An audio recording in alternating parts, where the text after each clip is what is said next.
Well, good day to everyone. It's good to be back with you for this final installment of our Bible study as we consider the harmony of the Synoptic Gospels.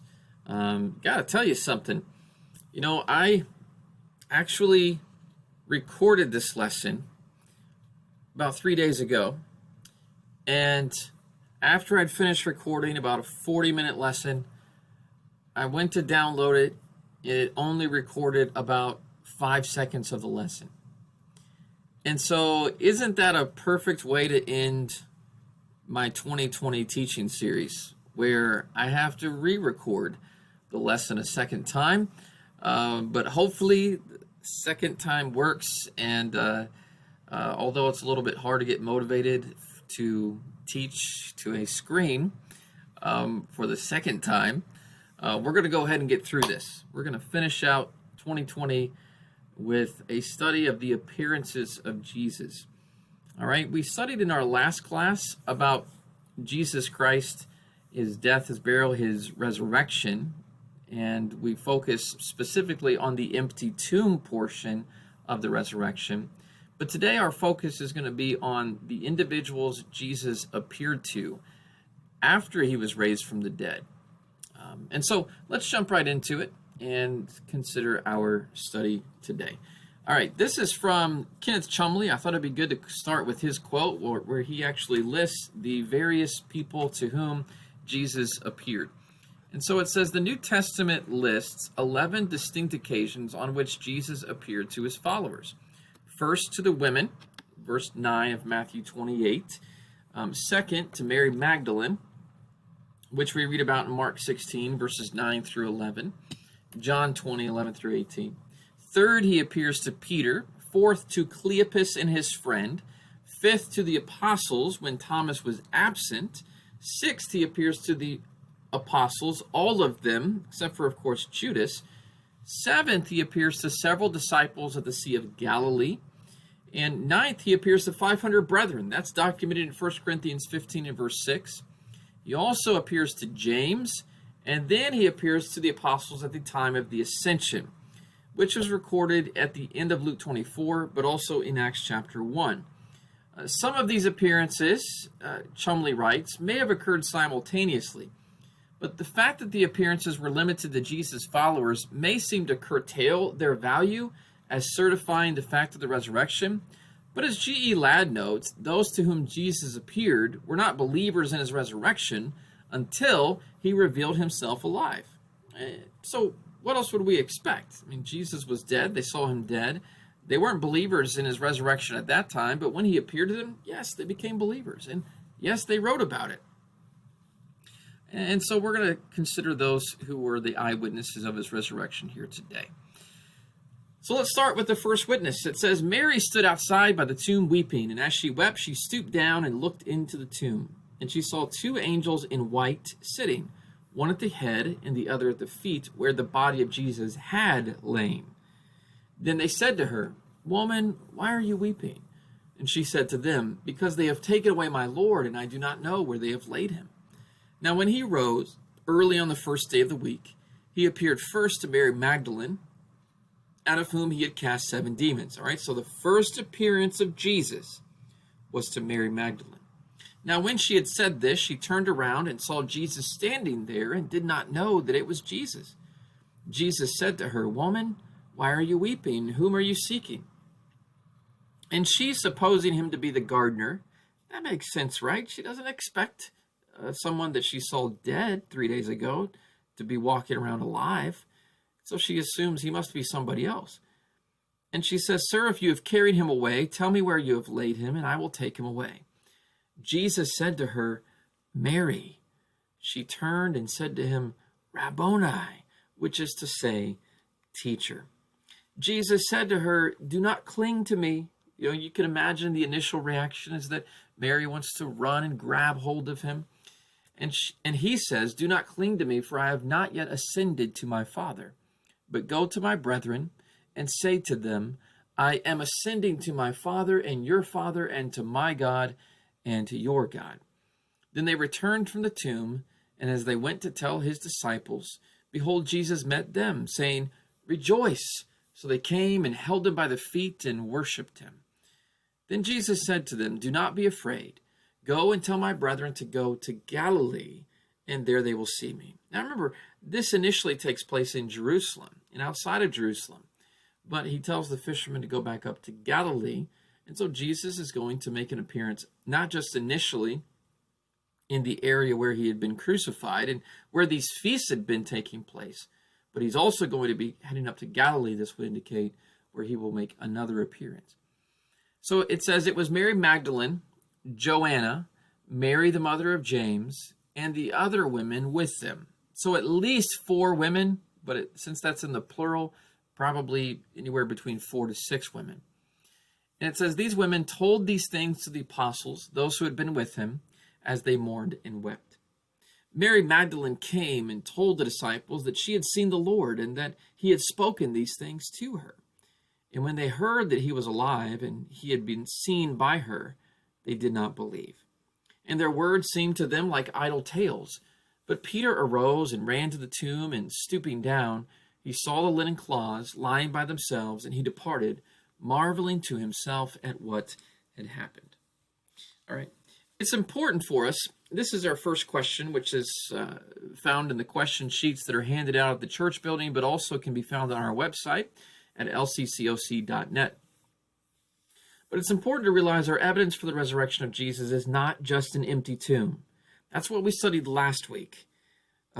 It's also the eyewitness testimony of those who saw Jesus after he was risen. And so one of the first and second resurrection appearances are recorded in this section that we've just read. And the first appearance is Mary Magdalene. Mary Magdalene leaves the tomb after the appearance to tell the disciples, but then she returns, and Jesus appears to her first after his resurrection. In her grief, she doesn't realize that it's Jesus until Jesus speaks to her as before. And soon after Jesus' appearance to Mary Magdalene, he appears to Mary, to Salome, and to Joanna. Now, Mary Magdalene returns to tell the disciples that she has seen the risen Lord, and the other women also return later. However, even though the women are reporting the resurrection of Jesus, the disciples don't believe them. To them, this just sounds like some sort of fairy tale, some sort of idle tale, as it says. And so Peter and John go to the tomb.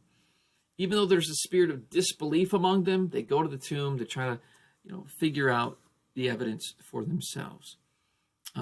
This fact alone, just the empty tomb, it gives more credibility, and their doubt, it gives more credibility to the resurrection. And here's why. The disciples were not willing to believe just anything. They wanted proof. And so Jesus gives it. And that's what we're going to see throughout these resurrection appearance texts, is Jesus gives proof.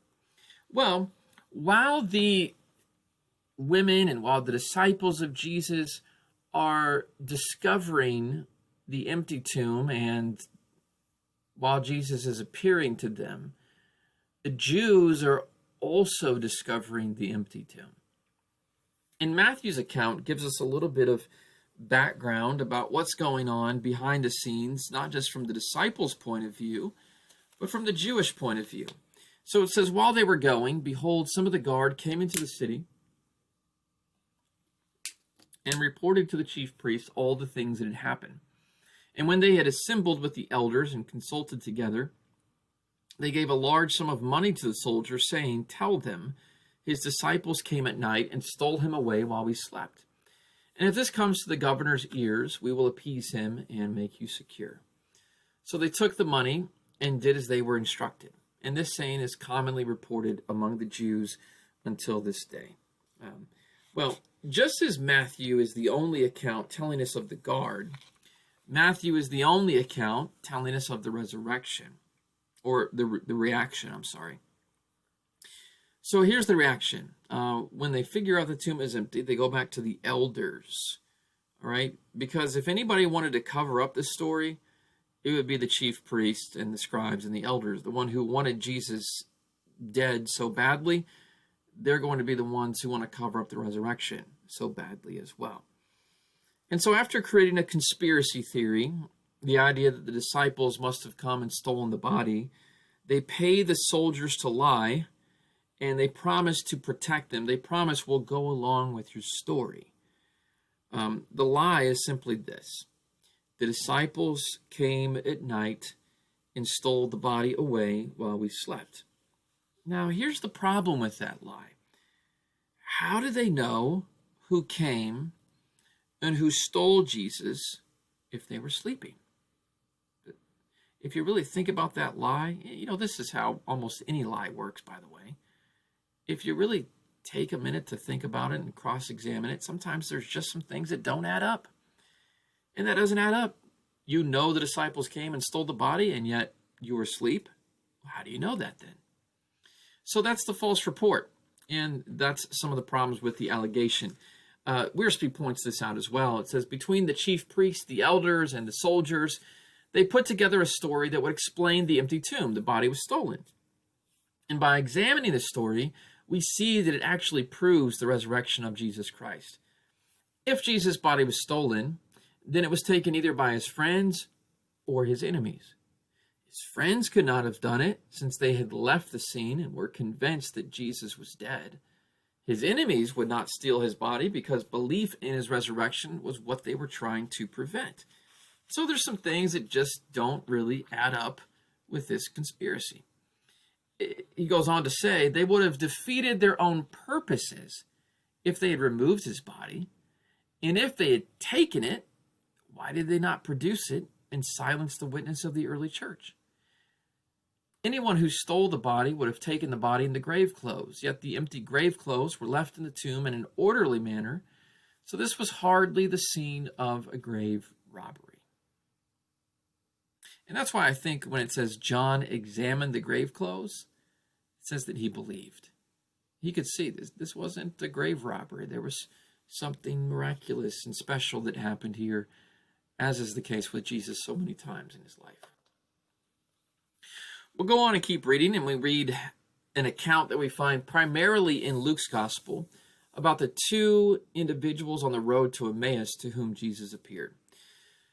So he's appeared to Mary, he's appeared to several other women, and we're also going to find he appears to people as they travel on the road to Emmaus. So it says this: after that, he appeared in another form to two of them. And now behold, two of them walked and went that same day into a village called Emmaus in the country, which was 7 miles from Jerusalem. And they talked together of all these things which had happened. And so it was, while they conversed and reasoned, that Jesus himself drew near and went with them. But their eyes were restrained, so they did not know him. And he said to them, what kind of conversation is this that you have with one another as you walk and are sad? And the one whose name was Cleopas answered and said to him, are you the only stranger in Jerusalem, and have you not known the things which happened there in these days? And he said to them, what things? Now I think that's a funny question. Jesus says to these men, what are you talking about? What's been going on in Jerusalem? I mean, well, Jesus, you were put on trial. You were crucified between two thieves.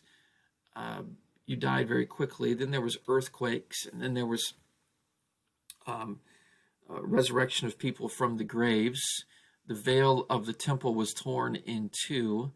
There was darkness in the middle of the day. And then on resurrection day, we're hearing that the tomb was empty. Those are some of the things. And that's what they go on to explain. They said to him, the things concerning Jesus of Nazareth, who was a prophet, mighty in deed and word before God and all the people, and how the chief priests and our rulers delivered him to be condemned to death and crucified him. But we were hoping that it was he who was going to redeem Israel. And indeed, besides all this, today is the third day since these things happened. Yes, and certain women of our company who arrived at the tomb early astonished us when they did not find his body. They came saying that they had also seen a vision of angels who said he was alive. And certain of those who were with us went to the tomb and found it just as the women had said, but him they did not see. Keep reading. It says, "Then he said to them, O foolish ones, and slow of heart to believe, and all that the prophets have prophesied. Ought not the Christ to have suffered these things and to enter into his glory? And beginning at Moses and all the prophets, he expounded to them in all the scriptures the things concerning himself. Then they drew near to the village where they were going, and he indicated that he would have gone farther. But they constrained him, saying, Abide with us, for it is toward evening, and the day is far spent. And he went in to stay with them. Now it came to pass, as he sat at the table with them, that he took bread, blessed, and broke it, and gave it to them, and then their eyes were opened, and they knew him, and he vanished from their sight. And they said to one another, Did not our heart burn within us while he talked with us on the road, and while he opened the scriptures to us? So they rose up that very hour and returned to Jerusalem, and found the 11 and those who were with them gathered together, saying, The Lord is risen indeed, and has appeared to Simon. And they told about the things that had happened on the road, and how he was known to them in the breaking of bread. And they went and told it to the rest, but they did not believe them either." So we have the third appearance of Jesus on the road to Emmaus. That is, we find in Mark 16 and in Luke 24. The names of these men, the name of one of these men is Cleopas. The other one is not named. Some people have suggested it might be Luke himself. Kind of like how John seems to conceal his name in the Gospel of John. Some have suggested that this might have actually been Luke, and that makes sense that Luke would be able to write a gospel, having been an eyewitness such as the eyewitness on the road to Emmaus. But by their conversation, we do learn some things. Whoever these men were, Cleopas and the unnamed man, we learned some things about them. We learned that they knew much about the life of Jesus. We learned that they knew much about recent events, and that they were familiar with the disciples, because they say some among our company. So that would have been some of the disciples. We also learned that their faith seems to be somewhat weak. Jesus rebukes them for their weak faith. So though they are skeptical of the women's report, though, Jesus assures them of its truth. And he goes to the Old Testament scriptures first to try and prove to them that he indeed has been risen. Now, we read this from Wiersbe's commentary on Luke. He says, Emmaus was a small village, 8 miles northwest of Jerusalem. The two men walking from Jerusalem to Emmaus were discouraged disciples who had no reason to be discouraged. What was their basic problem? Well, they did not believe all that the prophets had written about the Messiah. Perhaps Jesus, when he expounds to them from the word of Moses, perhaps Jesus started at Genesis 3:15, the first promise of the Redeemer, and traced that promise through the scriptures. He may have lingered at Genesis 22, which tells of Abraham placing his only beloved son on the altar. Surely he touched on Passover, the Levitical sacrifices, the tabernacle ceremonies, the Day of Atonement, the serpent in the wilderness, the suffering servant in Isaiah 53, and the prophetic messages of Psalm 22 and 69. Clearly, there were many passages that Jesus could have gone to try to prove from Scripture that this was prophesied. Not only do we see this, though, in the account, but according to these two travelers, they also confirmed that the Lord had appeared to Simon, which is something that 1 Corinthians 15 and verse 5 documents. But the disciples still don't believe, and so Jesus appears to even more witnesses. And we read more about that in these texts, Mark 16:14, Luke 24:36 through 43, and John 20, verses 19 through 25. It says, Later then, the same day at evening, being the first day of the week, when the doors were shut, where the disciples were assembled for fear of the Jews, he appeared to the 11 as they sat at the table.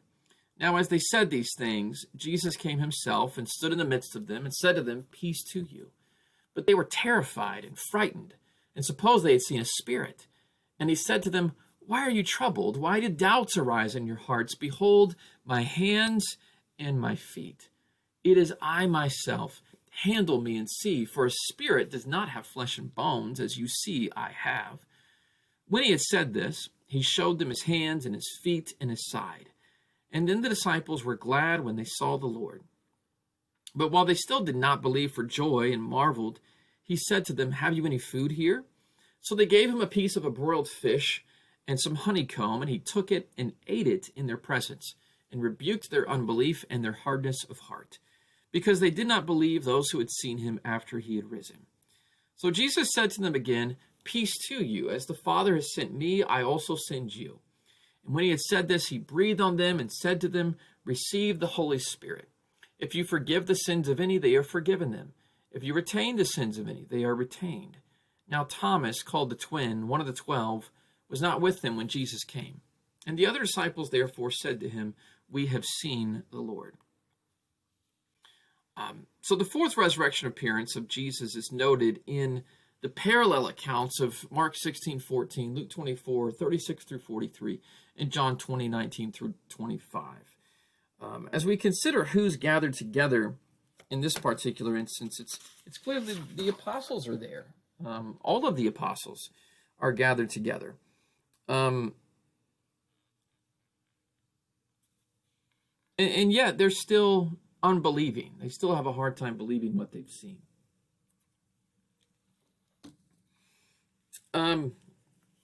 As they're gathered together eating, Jesus appears to them in Jerusalem.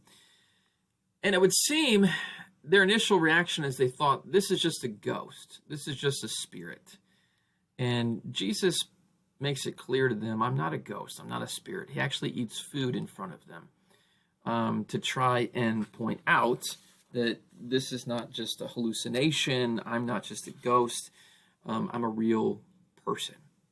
Jesus has a real physical body. We don't exactly know what that glorified physical body was like, but we know that it was capable of eating, it was capable of drinking. We know that it still had scars from the holes in the hands because he shows them his hands and his feet. So we know a few things. We may not be able to know all things about the resurrection appearance and the physical body of Jesus here, but we can at least muddle together some of those things. But Thomas is absent from this scene. He's not there during this particular appearance. Most of the apostles are there, but Thomas is not. And so Jesus comes again a week later and appears to the apostles, this time with Thomas as part of the scene.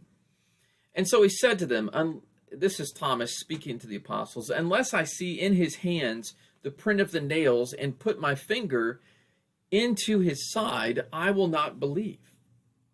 And after 8 days, his disciples were again inside and Thomas with them. And Jesus came, the doors being shut, and stood in the midst and said, "Peace to you."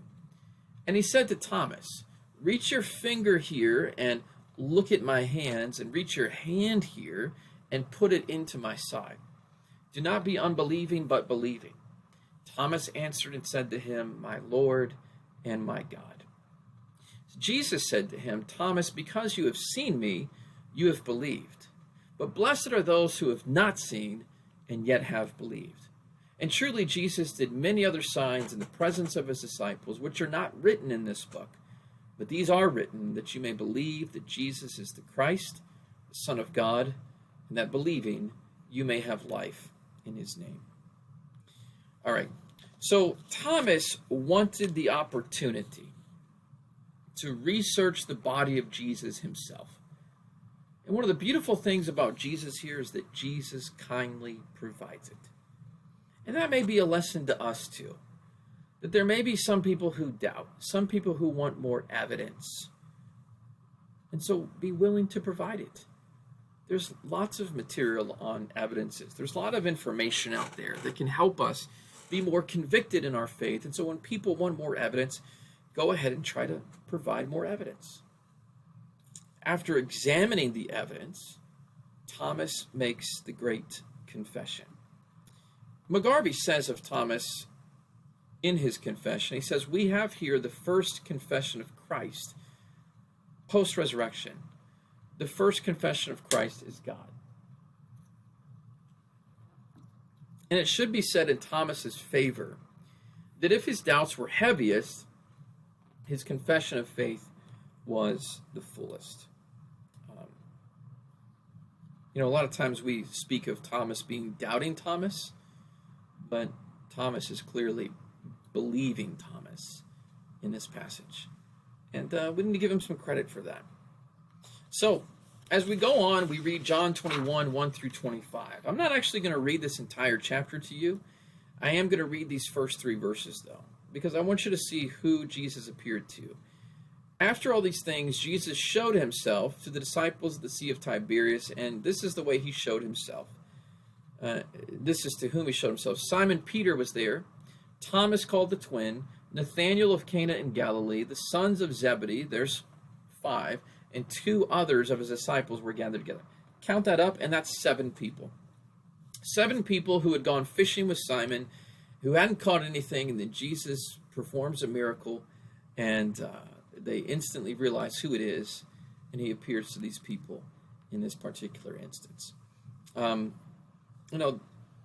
witnesses here, again, are sevenfold, and the key message that Jesus shares at this scene is that he indeed is resurrected, and that they need to quit fishing and go tend the sheep. He asks John those 3 times, do you love me? Or Peter 3 times, do you love me? Do you even care about me? And he does that because he's trying to get in Peter's head a little bit. He's trying to tell Peter, if you love me, then what are you doing out here fishing? It's time for you to tend the flock. It's time for you to get busy in my kingdom and share my message. And so that's really the main message of Jesus in John chapter 21 to these witnesses who are gathered here. And this is what we're going to read in Matthew 28, 16 through 20, Mark 16, 15 through 20, and Luke 24. This is what's called the Great Commission. After Jesus has appeared to Mary, to the other Marys, to the 2 on the road to Emmaus, to Simon Peter, to the apostles, then to the apostles with Thomas, and then to these 7, he makes one last appearance before his ascension to the apostles, and he tells them, you need to go out and preach the gospel to the whole world. It says, then the 11 disciples went away into Galilee to the mountain which Jesus had appointed for them. And when they saw him, they worshipped him, but some doubted. And Jesus came and spoke to them, saying, these are the words which I spoke to you while I was still with you, that all things must be fulfilled which were written in the law of Moses, and the prophets, and the Psalms concerning me. And he opened their understanding, that they might comprehend the Scriptures. And then he said to them, thus it is written, and thus it was necessary for the Christ to suffer and to rise from the dead the 3rd day. All authority has been given to me in heaven and on earth. Go therefore into all the world and preach the gospel of repentance and remission of sins in his name to every creature, and make disciples of all the nations, beginning at Jerusalem, baptizing them in the name of the Father and the Son and the Holy Spirit, teaching them to observe all things that I have commanded you. He who believes and is baptized will be saved. He who does not believe will be condemned. And you, he says, are witnesses of these things. That's why we've chosen to focus on the appearances of Jesus in this lesson, because these people were the people that could go out and preach the gospel with confidence because they were witnesses of the resurrection of Jesus. And so he says, behold, I send the promise of my Father upon you. Go and tarry in the city of Jerusalem until you are endued with power from on high. And these signs will follow those who believe. In my name they will cast out demons. They will speak with new tongues. They will take up serpents. If anything deadly they should drink, it will by no means hurt them. They will lay hands on the sick and they will recover. And I am with you always, even to the end of the age. And he led them out as far as Bethany, and he lifted up his hands and blessed them. Now it came to pass, after the Lord had spoken to them, and while he blessed them, he was parted from them and received and carried up into heaven. Some of this is also in the book of Acts. And he sat down at the right hand of God, and they worshipped him. They returned to Jerusalem with great joy. They were continually in the temple, praising and blessing God. And they went out and preached everywhere, the Lord working with them and confirming the word through the accompanying signs. All right, so some of these disciples are having a hard time believing. And he promises them, if you believe, certain signs will accompany you as a result of your belief. and as a result of your message.